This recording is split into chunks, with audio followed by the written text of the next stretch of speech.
రాని బాధలు ఎన్నైనా రాని, అవన్నీ మనకు వన్నె తేవటానికే వస్తాయి కానీ మనల్ని పాడు చేయటానికి రావు.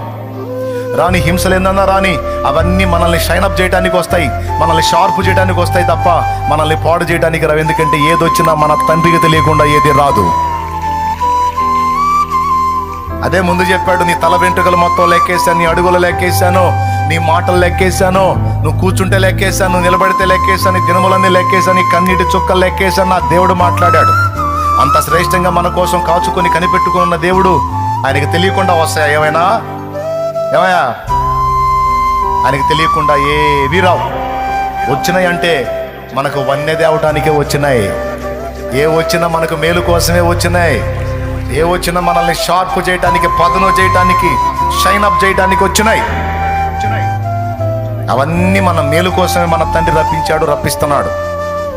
కాబట్టి వాటిలో నలుగుతున్న నువ్వు అనాల్సిన మాట ఏంటో తెలుసా?